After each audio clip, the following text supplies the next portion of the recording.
Hollywood অভিনেত্রী Kim কার্দাশিয়ানের প্রযোজনায় আসছে নতুন রিয়েলিটি সিরিজ টিন মমস। প্রতিযোগিতামূলক যুব বেসবল পরিবার নিয়ে এই শোটি নির্মাণ করছে প্যারামাউন্ট প্লাস। চলতি বছরের শেষের দিকে এর প্রিমিয়ার হবে বলে জানা গেছে। মাধ্যমিকের বাচ্চাদের জন্য একটি নিবিড় বেসবল প্রস্তুতি school legendary prep academy team moms দর্শকদের অ্যারিজোনায় অবস্থিত সেই একাডেমির এক অভূতপূর্ব জগতে নিয়ে যাবে।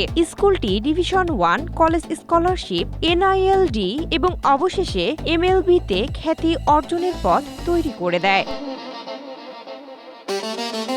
টিম মমস যৌথভাবে প্রযোজনা করেছে ITV America, Kim Kardashian productions এবং প্যারামাউন্ট স্পোর্টস এন্টারটেইনমেন্ট। এর আগে এই সিরিজটির নির্বাহী প্রযোজক নাটালি এন্টেওরায়ান মার্ফির আইনি নাটক অলস ফেয়ার এবং তার রিয়েলিটি প্রোগ্রাম দ্য কার্দাশিয়ানস করে সুনাম কুড়িয়েছেন।